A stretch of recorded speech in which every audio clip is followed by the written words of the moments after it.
Boom. No, sir. Oh, that's bizarre.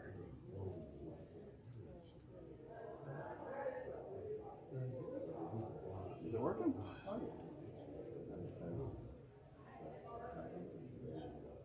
It's really small.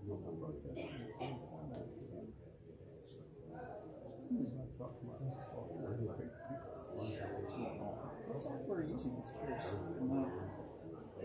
It's the camera called Move. You're back after last week? I am. I just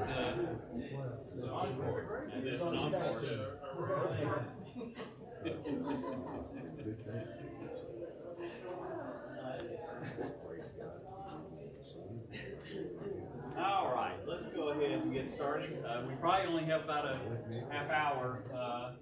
I want to spend some time at the end to kind of summarizing the book of Judges, but I don't have an interesting quote from Abraham Lincoln to share at the end to kind of keep us going a little bit afterwards. So. How about Churchill? No, I don't have one for Churchill either. But anyway, so last week we studied this very dark story.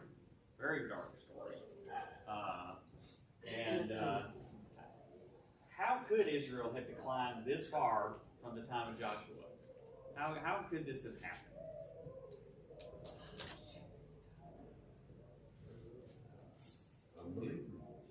So they completely forgot those events, I would assume, right? They completely forgot those events. And it's kind of in their DNA, though, because they left Egypt, and how long did it take them to make? I mean, it's really inhuman. Yes, it's an honor. Yeah. Starting in the garden, and I always am curious how long did it take for them to take that fruit? Yeah. If you don't daily focus on God to some degree, I mean, even for 5 minutes, you drift. Yes. You are who you eat. I mean, you are who you eat. You are what you eat. You become what you think about. If you start eating them, then you might become them. Yes. Hopefully, all those listening understand. Consider the source, and I kind of got my words mixed up. However, I mean, he talks about that in Deuteronomy, them eating their children, and then you actually see it in 2 Kings. So you're right on with what I did. No, it's not. I think the main way to understand it is, I mean, this is a polytheistic society, and they are worshiping what they think works.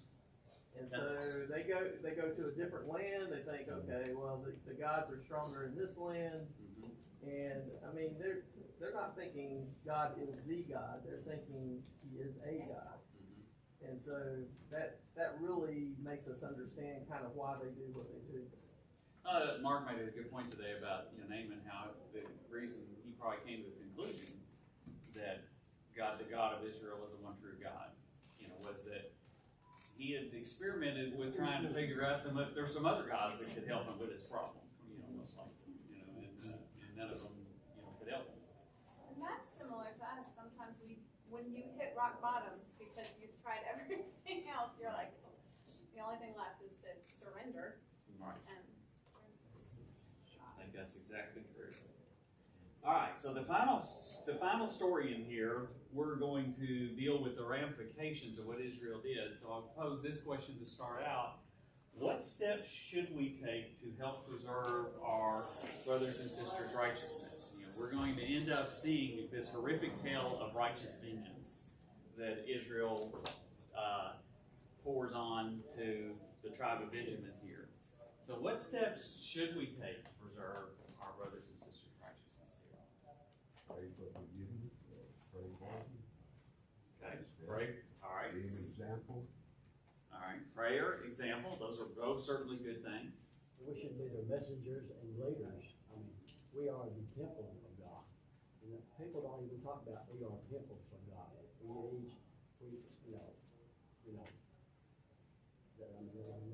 I can say other things about what the temple is about. I can say I'm a God, but I part of God, you know. And you can't get any closer than that temple. When we become baptized, we become His children, then we see His Spirit, and He says we are His temple. And the people just often think about that one thing, you know, and you can't get any closer than that, you know, when you become a child of God. And so we should be, you know, we should be leading each other, you know, lifting each other up every day and praying for each other every day. In your daily prayers, we should be praying for our church families. I think that's, I certainly agree with that 100%. We should make sure constantly are in the scripture. Okay. Ground us and keep us where we're supposed to be. Right. I think what you're going to see here is I think what's happened with Israel is they've had a very what I call gut reaction to what happened, and that's how they kind of got off the rails. And I think the way you avoid that is to do what Ursula says. Yes. In today, thinking about today and our brothers and sisters, the first thing that comes to my mind is you have to be connected to them first. You have to know them on a more intimate level than just seeing them on Sunday mornings. And I think we've lost a lot of that. And if you have a brother or sister that's starting to get unhealthy or unrighteous ideas, the only way to know about that is if you have a relationship with them, a personal relationship. And yes, I think that's excellent advice. Excellent advice. you have to know if, like, is there are there family issues going on? Is divorce something that they're thinking about, or just all the traps that Satan sets for us? How can you? The only way you could help them would be to know them. Yes, I think that's very good advice. Very good advice. All right, and I do think we'll find that they were not connected to the tribe of Benjamin here. All right, so in order to shorten this, we're not going to read every verse here in the rest of 20 and 21, but I do want to start. So we ended class last time. We mentioned that they had the two attacks on, they gathered the army together. They had the two attacks on Benjamin, and they both failed. Then God said the third one would succeed. And so we're going to talk a little bit about what happens exactly in this third attack. Okay. So could someone read? Looks like I got 33 through 36, and then 41 and 42 there. All the men of Israel moved from their places and took up positions at Baal Tamar, and the Israelite ambush charged out of this place in the west of Gibeah. Then 10,000 of Israel's able young men made a frontal attack on Gibeah. Fighting was so heavy that the Benjamites did not realize how near disaster was. The Lord defeated Benjamin before Israel, and on that day the Israelites struck down 25,100 Benjamites, all armed with swords. Then the Benjamites saw that they were beaten. Now the men of Israel had given way before Benjamin because they relied on their ambush, and they had set near Gibeah. Go on, 41. Yeah. Then the Israelites counterattacked, and the Benjamites were terrified because they realized that disaster had come on them. So they fled before the Israelites in the direction of the wilderness, but they could not escape the battle. The Israelites who came out of the towns cut them down there. And then read 46 through 48. On that day, 25,000 Benjamite swordsmen fell, all of them valiant fighters. But 600 of them turned and fled into the wilderness to the rock of Rimmon, where they stayed 4 months. The men of Israel went back to Benjamin and put all the towns to the sword, including the animals and everything else they found. All the towns they came across, they set on fire. Okay, so once the battle turns, it turns completely.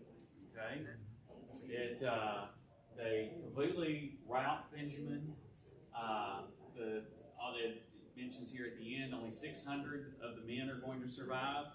And not only do they do that, what is going on here in verse 48 is basically they are laying waste to the entire tribal lands. They're killing the men, the women, the children. They're burning the houses, the farms. They are completely laying waste.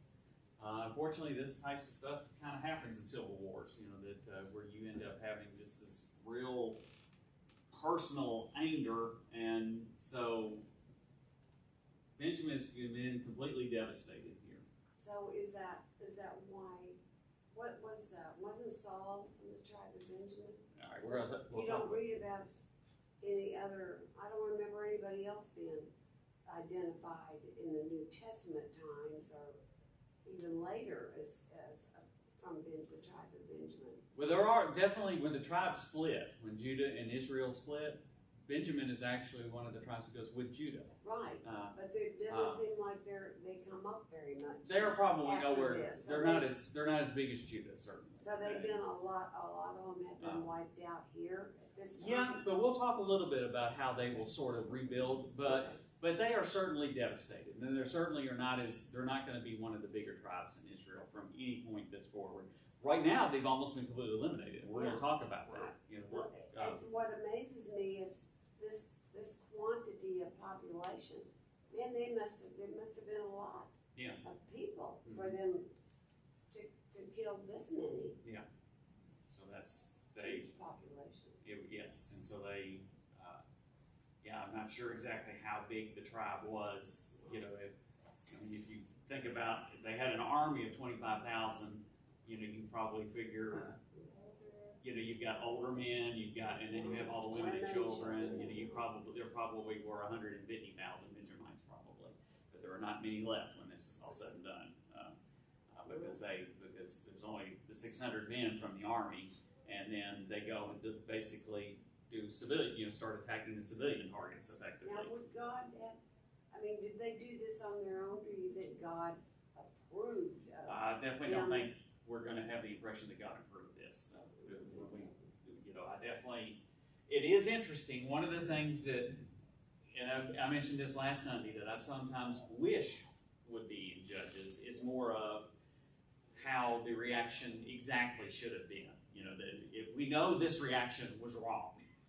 But I do kind of, we do kind of wish we had a little bit more guidance of how the reaction should have been. Yes. How did all of the Indians get to this part of the world? Where did they come from? who? The Indian nations that we had when we discovered America, and because you had them, there was a lot of people on this earth. In this part of the world at that time. Where did they all come from? That was tribe after tribe.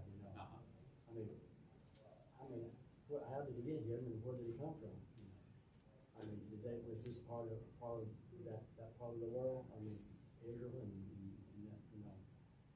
the part of the world that we talk about today. How did they get across to this part of the world? What we call America.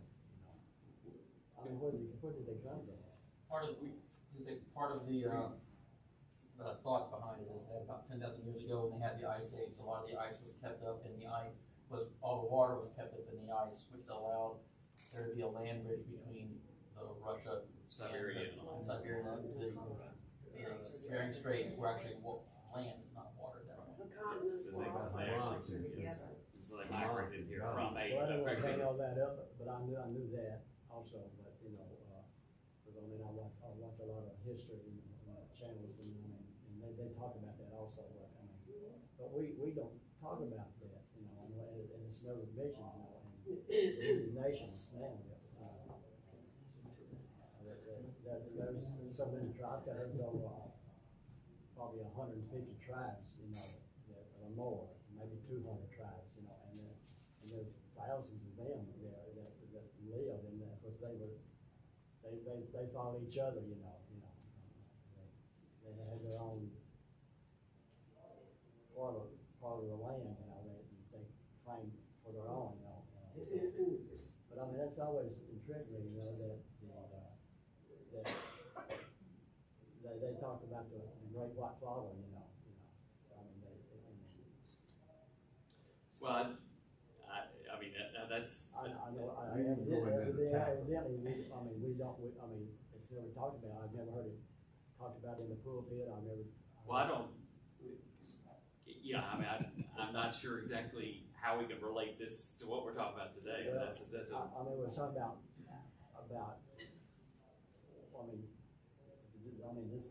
these people here were annihilated, you know, I mean, they just killed, you know, just burned the cities down and, you know, killed them and, you know, and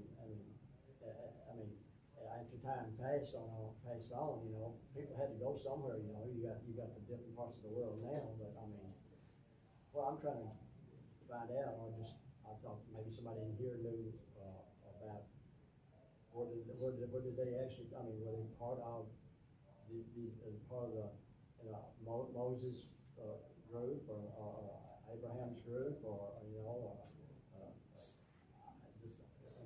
No, I don't think. Scott, I think will.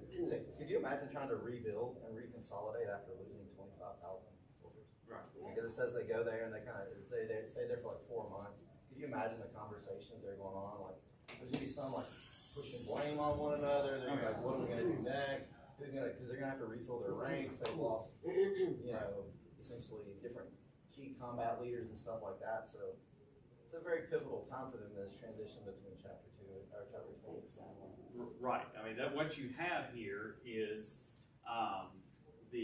yes, as you have they have no infrastructure left. They have no. I mean, the tribe is completely decimated. One thing I think that is somewhat ironic in here is that Israel was able to do the tribe of Benjamin without God's command, but they were not able to do the Canaanites with God's command. Right. You know, that's they're actually doing right. You know, this is it. They were able to completely eliminate them. This might not be anything direct. Well, I'm just gonna say, what about Hamas and Gaza attacking Israelites right now? Then coming back, they say, we're gonna knock them off.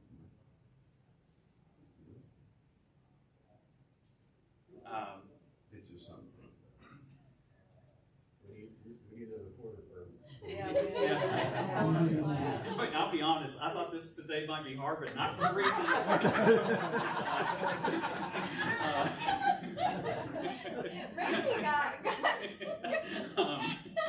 Randy told us that all these questions.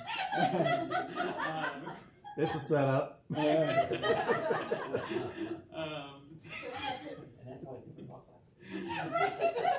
You'll be remembered. What were you saying? Well, it does say in verse 35, the Lord defeated Benjamin before Israel. So, the Lord he's doing this, I guess, right? That's an interesting point. That's an Verse interesting 35. point. Verse 35. It attributes it directly to God. And they consult, they say who should go out first, and it says the Lord said Judah. Now, so the question is, was the defeat of the army, is there something different between the defeat of the army and the lay waste to the entire tribe? You know, which is, those are two different events, and I think it's important to understand that. You know, that there's one thing to defeat the army that you're at war with. There's another thing to then burn the cities and basically, because all the women are gone. We're going to find that out in the next chapter. You know, they weren't at the battle. They weren't at the battle. Okay, I have a question about the numbers here because you have the 25,100 in verse 35, and then you have in verse 44, 18,000, and then in verse 46, 25,000, and then of course the 600 that fled. Are the 25,000 in verse 46 rounding off the 25,100 in verse 35, or are those combined? I will say that is a little bit confusing. It may be that those are two different groups, and so that there's a total of But it also does say earlier in the chapter that 25,000 is about what was raised. So it's a What little. about the 18,000 in verse 44? Those were in 44. I think they're part of the 25,000. Yeah, those I think definitely are You part of think- 25,000. So you think the total was really 25,000? Approximately. Okay. I think the important thing is when it's all said and done, there's only about 600 left. That's the important thing. You know, the exact numbers I think that are killed are not as important. And because when we get to the next chapter, we're going to see that's all that's left. You know, that's all that's left. The ranks would have been swelling, and like they would be swelling as they go through. So they start with a number. Other people may join the fight as they go on, and so the numbers aren't always going to line up the way that they are. But it's, like you said, the nuts and bolts of it are. It was a bad day. You know, Right. A lot went on. Right. Right. It's surprising to me that this all came about from just one incident. Yes. That this one incident got everybody's anger such an uproar that this happened. I think there's a lesson there, isn't there? You know, that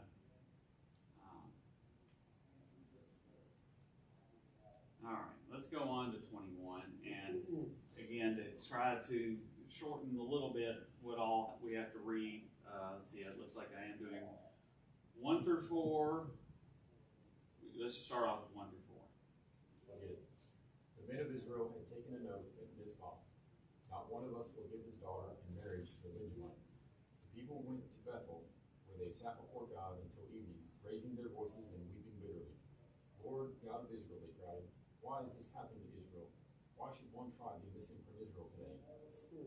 Early the next day, the people built an altar and presented burnt offerings and fellowship offerings. Okay, so again, we're going to discuss the devastation of Benjamin here, but it is, they, you know, as they're saying, they are gone.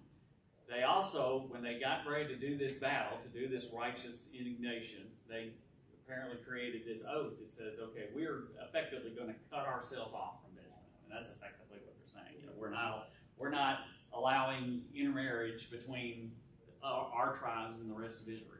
You know, we're not between our tribe and Benjamin. None of our tribes are going to be allowed to even be marry Benjamin anymore. We're going to completely cut ourselves off from the entire tribe of Benjamin because of this incident.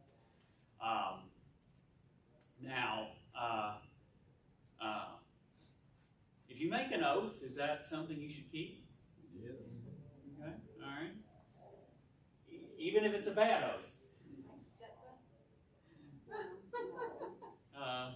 You'll be made aware of it. You'll learn from it. So, how many times have we done something bad, and then in order to keep the bad thing going, we do other things bad to kind of keep it makes matching what we've ever the reality we've created for ourselves.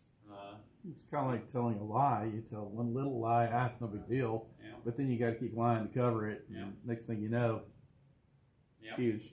And it's huge.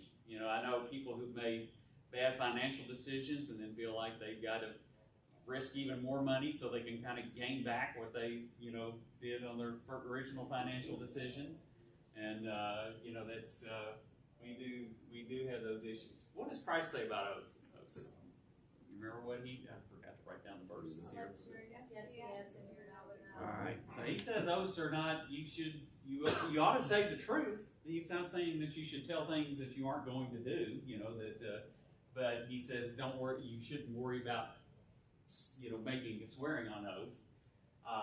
What group is it?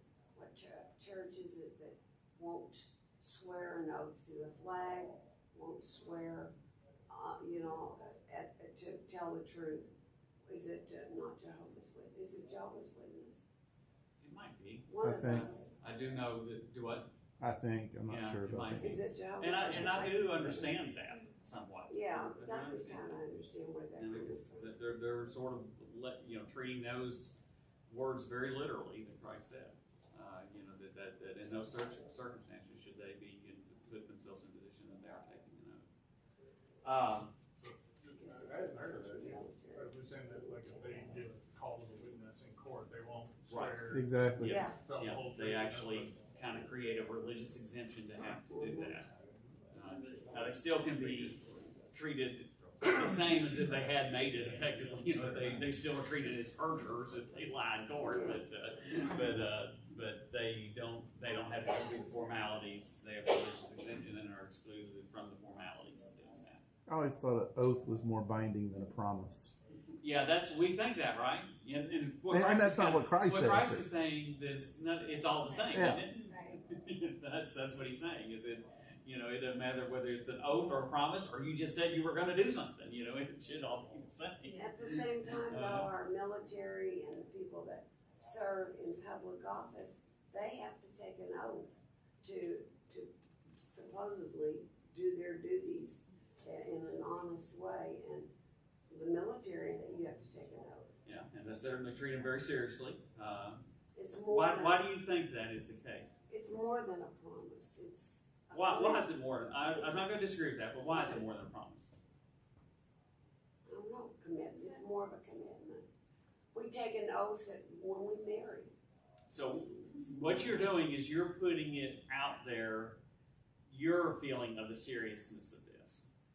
Now, that's, you know, if you do that, you know, you're basically saying, I view this as extremely serious. When I take, like you mentioned, our wedding vow. You know, when you take your wedding vows, you're basically saying, I view these vows that I'm promising my wife as very serious because I'm wanting all of the 200 people of you hear me say them, you know, that I'm actually, you know, going to do this and I'm going to do that. But in a sense, it is, you know, it's somewhat artificial. It's still just a matter of what what Christ is saying is that whatever you say, you should do. It doesn't matter whether you put your hand on a Bible. It doesn't matter whether you say it in front of a court of law or whatever. You should say it. Yes. Most oaths, covenants, promises, whatever you want to call it, identifies the parties involved, what the obligation is on both sides, and the consequences for breaking that. Mm-hmm. And so, so when you think about whether it's as simple as like your mortgage covenant, you know who's involved there, you know what the responsibilities are, you know what the penalty is if you don't pay it. Right. And so, why do we take oaths? Because we understand the seriousness of whatever the situation is. Right. And that kind of solidifies things. Like, well, I'm promising this, I'm promising this. Right. There's a law component to it as well. I mean, you can say apparently anything you want, but if you take an oath and not, oath in the courtroom and lie, there's going to be repercussions. But outside the court, you can say just about anything you want, apparently. Right. Yeah, I mean, I do think. It's a really good governed society. But with God, it doesn't matter. Right. You all remember the scene in Merck on 34th Street, where they brought the district attorney's son up to the stand, and they question him and say, do you know what it means to tell the truth? And he says, yeah, I know it's always bad to lie, especially in court. I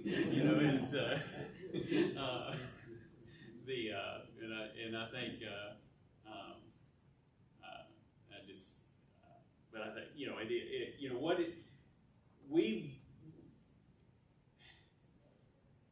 the temptation we fall into is, of course,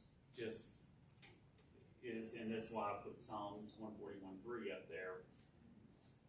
Is we don't ever want to say anything flippant. We don't want to say, oh yeah, I'll do that, when we maybe will or will not do that. I put myself in a situation. I didn't make an oath, but Randy called me yesterday morning and asked me to teach this class, and about 2 hours after he did that, I realized I have a completely full day today. I don't know how on earth I'm going to get ready for this, but I said I would do it.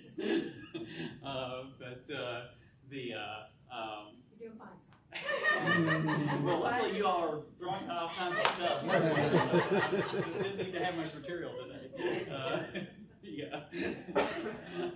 Scott, it might be worth explaining a little bit as well. Is like when we have our wedding vows, we have the changing of rings and we're making the promise and stuff like that. They would literally cut a covenant And so there was a sacrificial animal that was split, and they would walk through that covenant. Yeah, I mean, so it was very symbolic, so that you knew that you're taking part in this. It wasn't just somebody going, "Oh yeah, I promise I'll do that." I mean, there had to be some preparations that went into this.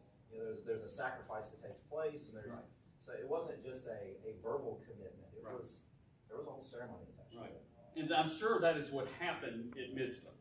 You know, that's what's happened here, is that they're getting ready to go to war with Benjamin, and they said, okay, we're going to do all these things. One of the things we're going to do is, when this is over, we are not going to let our daughters marry this heathen tribe, that is developed in our midst here. So you're saying that this oath was taken before? Yeah, the original oath was taken when they were congregating to and not start to marry, intermarry. Right. That was part of sort of the as they were getting ready to go to war.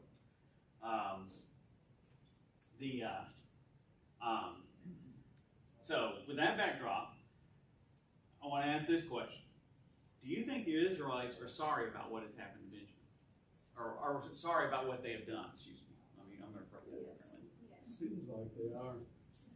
They still wonder how they're going to have Benjamin back in service.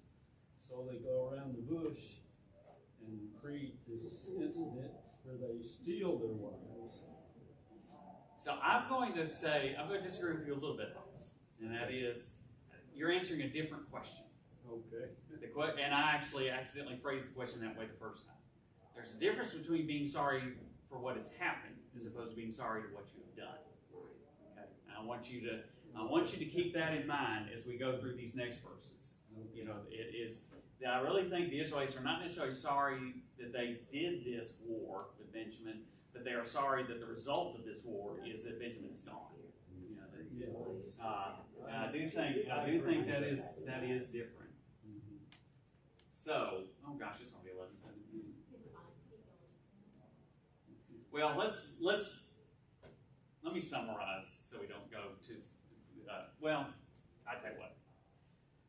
So the first thing they do is if you read the next verses 5 through about 14 here, the next thing they do is they find one of the cities that did not come to Mizpah, and make this vow.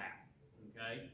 Now, when they were coming to Mizpah to make this vow, what were they doing? They were getting everybody together so they could go attack Benjamin, and they wanted the whole nation to be outraged and do this. And so they find one city and one tribe that doesn't do this. So what they decide to do is they say, okay, that's a loophole. They weren't there. They didn't make the vow. Okay? Now, part of me says there would be some respect of what they said then. Well, let's ask them and see if they want to give some of their daughters in marriage to Benjamin. But that's not what they do.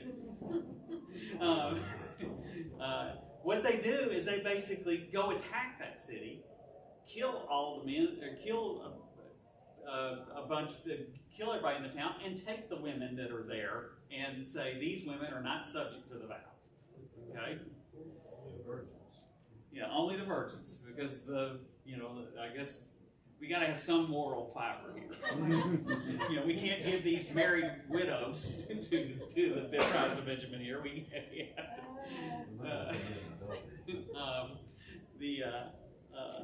So that's the first thing that they do. So first of all, it's interesting to get out of the vow to deal with the vow that they probably shouldn't have even made. They say, okay, let's look for a loophole. And that's the first thing. And let's look for the loophole. We found this group of people who actually didn't make the vow. Okay. Now, so they obviously are mad at Jabesh Gilead for not. That's the city. Jabesh Gilead is the city for not joining them in the vow. And should they have been? Should Jabesh Gilead have been punished for not showing up at Mizpah in the first place?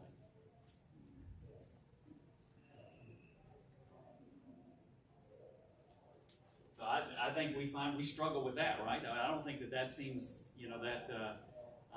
we're never told anything why. We're never told Jabesh Gilead's side of the story here. We're just just told what happens to them. And again, I think this really drives home the point that I was mentioning to Hollis before. Is I do think what this shows is the Israelites aren't really sorry about what they did. They're sorry about what's happened. And, we can definitely be guilty of that sometimes, right? That we can definitely be, we don't look at our own actions and our own, what we've done.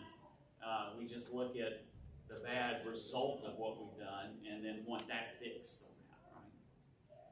All right, we're 6 minutes over, so we probably ought to go ahead and stop. Let me ask just one real quick. If anybody has an interesting story they want to say about a particular judge, and again, it doesn't necessarily have to be that you like the judge, but is there a particular thing that made you really want to study that judge this quarter? Does anyone have a judge that we studied this quarter that was kind of interesting to you? And it was like, does anybody have one of those, a story like that they'd like to share? All right. Well, I definitely enjoyed it. I always enjoy studying Gideon. Gideon does have flaws. He definitely has flaws, but I think it's a fascinating story because I think he is very relatable, unfortunately, because of his flaws. But I'm sure if Randy were here, he would thank you for being in the class this year. So I will thank you for being in the class the last 2 weeks and enjoyed it. Thank you all very much. Thanks.